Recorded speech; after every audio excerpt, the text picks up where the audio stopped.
This is Law of Attraction Explored. I'm Tim Grimes. If you'd like a free guide that explains the hidden link between relaxation and the Law of Attraction, or if you want more information about my books or my coaching, you can visit RadicalCounselor.com. Enjoy the episode. So I thought that I would continue on today talking about this concept of faith that H. Emily Cady describes and gives us advice on so well in her essay, simply titled Faith, that I quoted from last time rather extensively. Because as I mentioned at the beginning of that episode, faith is such an important core component to the law of attraction, and it's one of these things that's often not explained very well. And I'm not telling you that I can explain it all that well myself, but that H. Emily Cady essay, man, I mean, she really pinpointed something there. And just to review a couple of the main points that she talked about and mentioned, she said, asking and receiving are two ends of the same thing. Asking and receiving are the two ends of the same thing. And then she also said, remember this, desire in the heart for anything is God's sure promise sent beforehand to indicate that it is yours already in the limitless realm of supply. And whatever you want, you can have for the taking. And she also said, taking is simply recognizing the law of supply and demand. Affirm your possession of the good that you desire, have faith in it, and you can't fail. Don't be argued off your basic principle by anybody, because sooner will the heavens fall than you fail to get what you want. Begin and continue to rejoice and thank Him that you have, not will have, the desires of your heart, never losing sight of the fact that the desire is the thing itself in incipiency. If the good were not already yours in the invisible realm of supply, you could not, by any possibility, desire it. So faith, faith is having the belief that what you want, you are going to get. And on a deeper psychological level, what you want, you already possess in some substantial way. And you bring it out from that inner feeling, that inner confirmation that you already desire something and have it. You bring out this feeling that you already possess it. And it gradually becomes manifest in your external world as well. Because asking and receiving are two ends of the same thing. We cannot have one without the other. So if you want it, you already have it psychologically somewhere inside of you. This is very, profound law of attraction teachings here. And, it brings us back to a couple episodes ago where Joseph Murphy was talking about in The Power of Your Subconscious Mind about the correct manifesting method or theory or which one is the correct one. And he basically said there is no correct theory or method. They all work or all can work. The key is simply, and I quote, a definite positive mental attitude, an inner attitude, or a way of thinking called faith. I'm going to read that again. A definite positive mental attitude, an inner attitude, or a way of thinking called faith. He also goes on to write, select the theory and method you prefer. You can rest assured, if you have faith, you shall get results. So faith, having faith that what you want is going to happen in your external world. Now, how do you cultivate that? That's where there's all these different methods and approaches and so many good, different law of attraction methods and approaches that can potentially work for you. You know by now that I'm not going to prescribe one over the other for you because everybody's different. A lot of things can make you have faith. And without question, feeling that you already have what you desire inside of you is key. I don't think that is really even debatable. You want to cultivate the feeling of faith. In other words, you want to cultivate the belief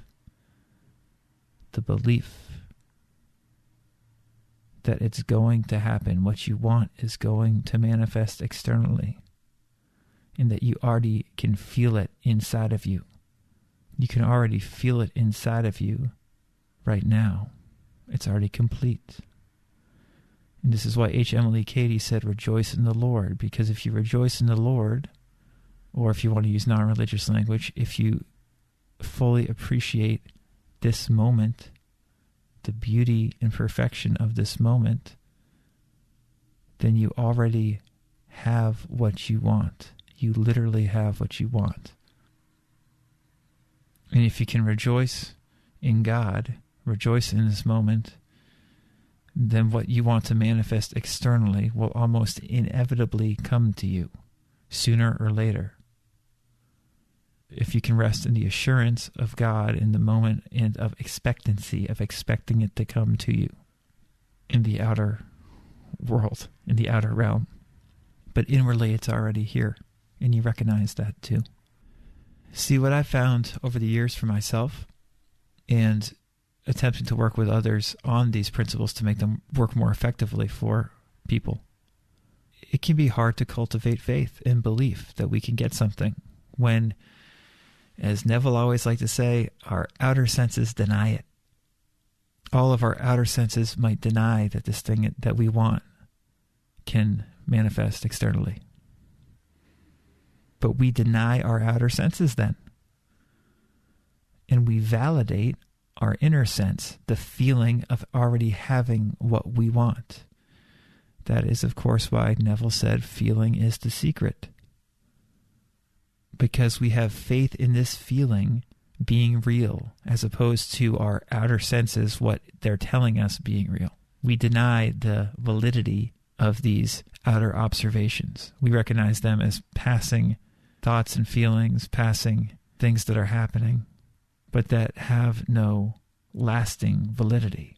And we see the lasting validity being inside us, being what we desire as being true and already being real inwardly.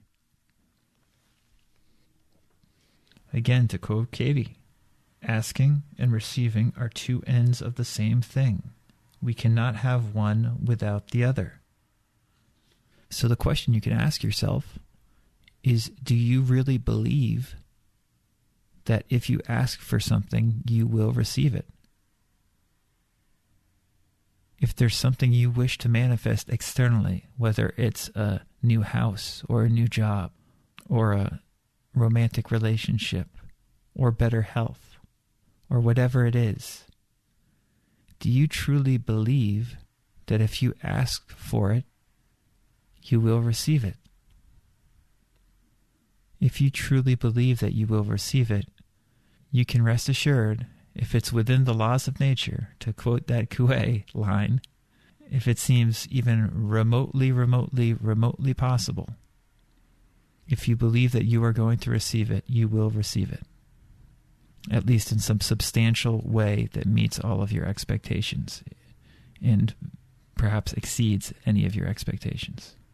See, the issue so often is we don't actually believe we will receive it. We don't. You know, we read all these great manifesting books, hear all this great law of attraction advice, hear all these spectacular manifesting success stories from different people and different teachers, spectacular, inspirational, motivational stories. But still, we have trouble believing that if we ask for something, that we should actually receive it. And not only that we should receive it, but that we will receive it. We don't actually believe that. So I'm asking you very genuinely now, if there's something you wish to manifest externally, do you actually believe you will receive it? And I think you'll find if you haven't manifested this thing that you desire, and you've been desiring it for a while, it's because at least part of you, at some level, if you want to say at some subconscious level, does not believe that you can actually receive it. It does not believe you actually are going to receive it. You might consciously and intellectually, know and believe all about these law of attraction principles. You might believe this stuff consciously on a conscious intellectual level, but there might be some aspect of your subconscious that still does not believe that you can get this thing if you ask for it. That it's too big, too hard, or this is different, this situation is unique, it's impossible, da-da-da. And again, consciously, rationally, you might say, no, anything that I want, I can have. But then often we look at the results in our own life and we realize, oh my gosh, I haven't manifested this thing I want. And I've been wanting it for a while.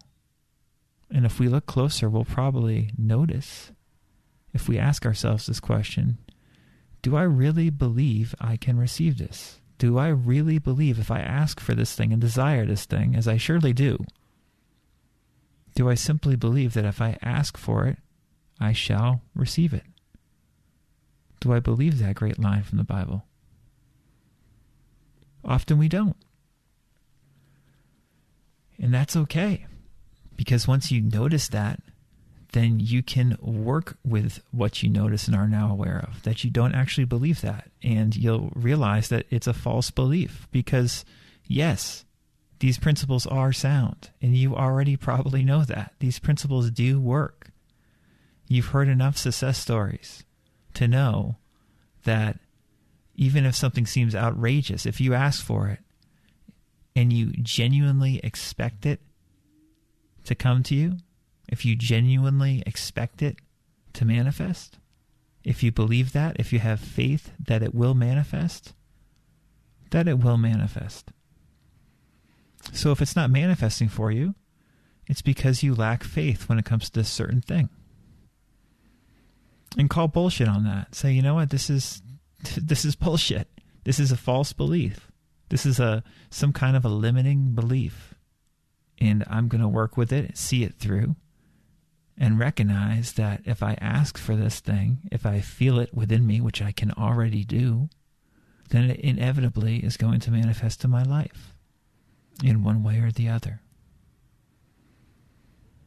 And understand that for virtually all of us, if not all of us, there are going to be these things, plenty of these things that we desire that on some level, some subconscious level, we actually don't think we can receive.